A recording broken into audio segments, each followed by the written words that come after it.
नमस्कार दोस्तों। भगवान बुद्ध के जीवन में घटी सभी घटनाओं से हमें कुछ ना कुछ सीखने को जरूर मिलता है। बुद्ध द्वारा कही गई बातों का अगर सही अर्थ निकाल पाएं तो उसमें जीवन जीने की कला की चाबी छुपी हुई है। बुद्ध से ईश्वर के संबंध में अक्सर यह सवाल पूछा गया कि ईश्वर है या नहीं। बुद्ध, आप ईश्वर को मानते हैं कि नहीं? और बुद्ध द्वारा हर बार एक अलग ही जवाब दिया जाता था। दोस्तों, इसी प्रकार का गहरी और प्रामाणिक ज्ञान के लिए अभी सब्सक्राइब करें। चलिए आगे बढ़ते हैं। लोगों द्वारा यह प्रश्न बुद्ध से कई बार पूछा गया। ऐसी ही एक घटना है। भगवान बुद्ध अपने शिष्य आनंद और स्वास्थ्य के साथ एक गांव से गुजर रहे थे। अचानक एक व्यक्ति आया और उसने बुद्ध से पूछा, बुद्ध बताओ, ईश्वर है? बुद्ध ने कहा, तुम्हें क्या लगता है? उस व्यक्ति ने जवाब दिया, मुझे तो लगता है ईश्वर है, पर आपका क्या ख्याल है?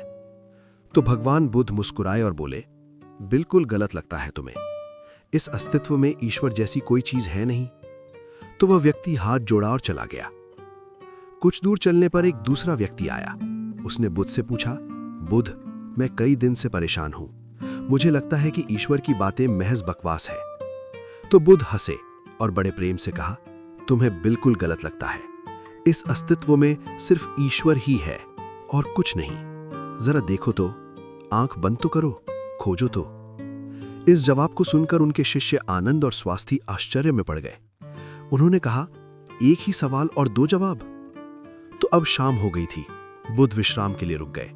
तभी एक व्यक्ति घबराया हुआ आया और बुद्ध के पास आकर जोर से कहा कि बुद्ध, क्या ईश्वर है कि नहीं? मैं परेशान हूं, मैं खोज रहा हूं, मार्गदर्शन करें। तीसरे व्यक्ति के सवाल पर बुद्ध चुप ही रहे, कुछ नहीं बोले। विस्तृत मौन होकर अपनी आंखें बंद कर लिए। अब आनंद और स्वास्थ्य के आश्चर्य का ठिकाना न रहा। वे सोचने लगे कि एक जैसे तीन सवाल और अलग अलग जवाब। अब उन दोनों को भगवान बुद्ध की ये चुप्पी परेशान कर गई। उस व्यक्ति के जाते ही आनंद ने बुद्ध से पूछा कि सुबह जब उस पहले व्यक्ति ने पूछा तो आपने कहा हाँ ईश्वर है, दोपहर में जो दूसरे व्यक्ति ने कहा तो आपने कहा नहीं ईश्वर है, और शाम को आप मौन रह गए। भगवान, तीन व्यक्ति एक ही तरह के सवाल लेकर मिले, लेकिन मैं हैरान हूं कि आपने तीनों को अलग अलग जवाब दी। मुझे कुछ समझ में नहीं आ रहा है। तो भगवान बुद्ध मुस्कुराए और जवाब दिए, आनंद, जो पहला व्यक्ति आया था उसने मान लिया था कि ईश्वर है, तो मैं उसकी मान्यता को मिटा देना चाहता था कि वो खोजना शुरू करे। ईश्वर है ये मानकर बैठ ना जाए, उस सत्य तक पहुंचे और उसका अनुभव करे। और दूसरे व्यक्ति ने भी मान लिया था कि ईश्वर की बातें बकवास है। मैंने उसकी धारणा को भी मिटा दिया ताकि वो भी खोजे कि ईश्वर है या नहीं। और तीसरा व्यक्ति अब भी संशय में था, वो खोज रहा था, इसलिए मैं मौन रह गया। यहां पर मौन रह जाना ही उचित था। दोस्तों, भगवान बुद्ध के बारे में यह प्रचलित था कि वो किसी भी प्रश्न का जवाब भी नहीं देते थे। उनके जवाब रहस्य से भरे हुए होते थे। तो थोड़ी देर सुनने के बाद उनके शिष्य स्वास्थ्य ने कहा कि मुझे ईश्वर के बारे में आपसे सुनना है। कृपया कर आप मुझे बताएंगे कि ईश्वर है या नहीं? आप ईश्वर को मानते हैं कि नहीं? और इसके साथ ही मैं आपसे अनुरोध करता हूं कि आप मेरे इस प्रश्न का सीधे सीधे जवाब दें। तो भगवान बुद्ध मुस्कुराए और कहा, ठीक है, तो मैं जवाब दूंगा, परंतु उससे पहले मैं तुमसे कुछ पूछना चाहता हूं। पहले इन प्रश्नों का जवाब तुम मुझे दे दो। स्वास्थ्य ने कहा, बिल्कुल बुद्ध, आप पूछिए। तब भगवान बुद्ध ने पूछा कि क्या तुम सूर्य को मानते हो? तब स्वास्थ्य ने बुद्ध की तरफ आश्चर्य से देखा और कहा, बुद्ध, ये किस प्रकार का प्रश्न है?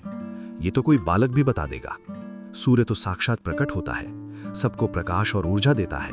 हम सभी का जीवन उस पर आधारित है। वो तो साक्षात। भगवान बुद्ध ने कहा, जिस प्रकार सूर्य साक्षात है तो उसे मानने का कोई प्रश्न नहीं होता। फिर ईश्वर है या नहीं, यह प्रश्न क्यों उठा? इसका तो यही अर्थ हुआ कि तुम्हारे मन में ईश्वर को लेकर संदेह है, क्योंकि ईश्वर सूर्य की तरह प्रत्यक्ष नहीं है और तुम भी ईश्वर को बुद्धि से ढूंढने निकले हो।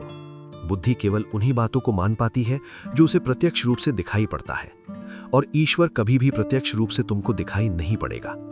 और अगर आपको दिख गया तो वह ईश्वर नहीं होगा।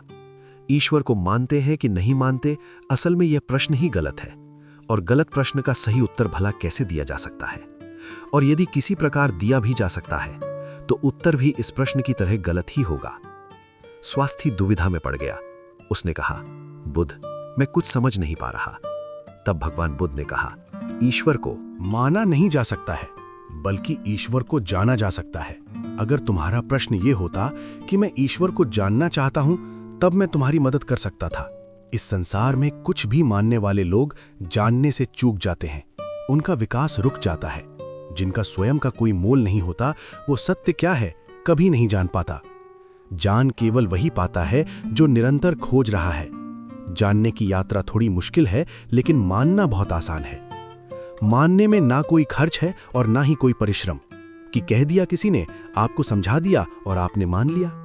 लेकिन मानकर रुक जाने वाले लोग इस संसार के सबसे अभागी प्राणी हैं।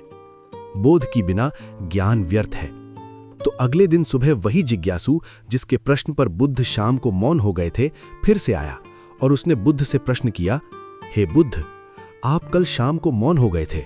मेरे जीवन का एक ही लक्ष्य रहा है कि मैं ईश्वर को खोज लूं। वो कहाँ है, कैसा है, उनसे ब्रह्म ज्ञान की प्राप्ति करूं। और मैंने सुना है आपको ब्रह्म ज्ञान उपलब्ध हुआ है, तो आप अवश्य ही ईश्वर से मिलेंगे। तो क्या आप ईश्वर की खोज में मेरी सहायता करेंगे? तो बुद्ध ने कहा, जिसे तुम खोज रहे हो उसे तुमने कहां कहां खोजा? तो वो जिज्ञासु बोला, बुद्ध, मैंने सभी तीर्थ, सभी मंदिर और पूरी दुनिया का भ्रमण किया। यज्ञ, हवन, बड़े बड़े अनुष्ठान, व्रत सब पूरे किए। मैंने वे सभी कार्य किए जो मुझे ईश्वर प्राप्ति के लिए कहे गए थे, लेकिन फिर भी मुझे आज तक ईश्वर नहीं मिले। तब मुझे किसी ने बताया कि आपको परम ज्ञान उपलब्ध हुआ है। इसका मतलब आपने ईश्वर को जरूर देखा होगा। तो क्या आप मेरी सहायता करेंगे? बुद्ध ने कहा, मेरा एक सफेद मोती खो गया है, मैं उसी को खोज रहा हूं, कि क्या तुम मेरी सहायता कर सकते हो? वो जिज्ञासु बोला, हाँ मैं बिल्कुल कर सकता हूं, मैं अभी आपका मोती खोज कर दे देता हूं। तो वो जिज्ञासु मोती ढूंढने लगा। धीरे धीरे समय बीतता जा रहा था। काफी समय ढूंढने के बाद भी मोती नहीं मिला। तो वो बुद्ध के पास गया और बोला, मैंने बहुत ढूंढा पर वो मोती मुझसे नहीं मिल पाया। ये सुनकर बुद्ध ने कहा, जब तुम वो मोती मुझे ढूंढ कर दे दोगे, तभी मैं तुम्हारी कोई सहायता कर पाऊंगा। कि तुम्हें अपने सवालों का जवाब नहीं चाहिए? तो फिर वो जिज्ञासु मोती ढूंढने लगा, लेकिन काफी समय बीत जाने के बाद वो बुद्ध के पास आकर बोला, आप ठीक से याद करके बताइए कि मोती कहाँ खोया था? तो भगवान बुद्ध ने मुस्कुराते हुए कहा, वो मोती तो मेरी कुटिया में खोया था। तब वो व्यक्ति बहुत गुस्से में आ गया और कहने लगा कि आप मुझे मूर्ख बना रहे हैं। आपको इतना नहीं पता कि जो चीज कुटिया में खो गई है वो बाहर कैसे मिलेगी? वो कुटिया में ही मिलेगी, आपको उसे वहीं खोजना चाहिए था। तो बुद्ध मुस्कुराते हुए बोले, मैं भी तो तुम्हें यही समझाना चाहता हूं। जो चीज तुम्हारे भीतर खो गई है वो चीज तुम्हें बाहर कैसे मिलेगी? तुमने कई वर्षों तक बाहर खोजबीन की, क्या एक पल के लिए भी उसे अपने भीतर खोजा? उसे अपने अंदर खोजो, तब तुम्हें वो ज्ञान मिल जाएगा। ये सुनकर जिज्ञासु बोला, हे बुद्ध, आपकी बात तो मैं समझ गया, लेकिन अभी भी मैं ये नहीं समझ पा रहा हूं कि मैं अपने अंदर क्या खोजूं।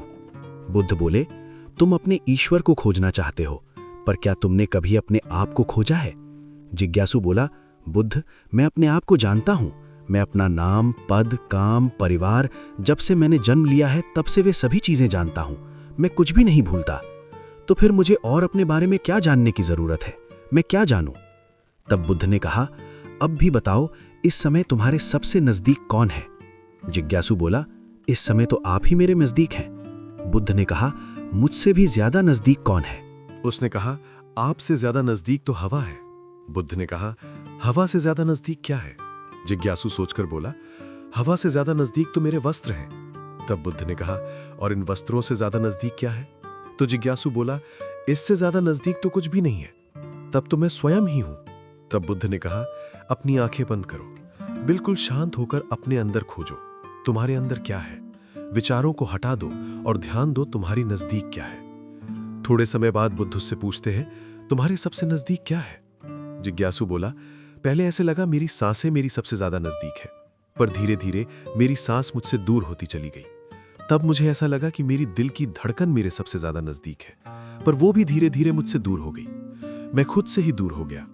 मुझे अलग अनुभव हुआ, मैं कहीं नहीं हूं, फिर भी हूं। बुद्ध, मैं इस चीज को अभी भी नहीं समझ पा रहा हूं, ये क्या है? बुद्ध मुस्कुराए और बोले, अब तुम सही खोज कर रहे हो। शीघ्र ही तुम्हें तुम्हारा मोती मिल जाएगा। वो जो तुम्हें समझ नहीं आ रही थी वो समझ आ जाएगी। ये सुनकर जिज्ञासु ने बुद्ध से अपनी अभद्रता के लिए माफी मांगी और उनका आभार व्यक्त किया कि आपने मुझे ज्ञान का रास्ता दिखाया। तो ईश्वर को मानो नहीं, जानो। जब तुम ईश्वर को जान जाओगे, उसका स्वाद चख लोगे, तब तुम भी उस बात को किसी को बता नहीं पाओगे, उस ईश्वर की सीधी व्याख्या नहीं कर पाओगे, लेकिन दूसरों को ईश्वर का स्वाद चखने में मदद कर सकते हो। बुद्ध तत्व संबंधित प्रश्न जैसे ईश्वर व आत्मा से संबंधित प्रश्नों से बचा करते थे, उनका उत्तर नहीं देते थे, और अगर कहीं विवशता पड़ी, उसका उत्तर देना पड़ा, तो वो उदाहरण के माध्यम से समझाने का प्रयास करते थे। जिन्होंने भी ईश्वर का वर्णन किया, उनके अनुयायियों ने अलग अलग समुदाय बना लिया और अपने ईश्वर को सही और दूसरे के ईश्वर को गलत मानने लगे। बुद्ध इस बात को जानते भी थे, इसलिए कई बार उन्होंने ईश्वर को नकारा भी। उन्होंने ईश्वर को इसलिए नकारा ताकि आपकी प्यास और गहरी हो सके और आप स्वयं उसे जाने। उन्होंने सदैव कहा है, मेरे या किसी के कहे को मानो नहीं, बल्कि उस बात का अनुभव करो। तो दोस्तों, आपको इस कहानी से क्या सीख मिलती है? नीचे कमेंट सेक्शन में जरूर लिखिएगा। चैनल पर पहली बार हैं तो चैनल को सब्सक्राइब कर लीजिए। मिलते हैं किसी और वीडियो में, तब तक के लिए नमस्कार। ओम नमो बुद्धाय।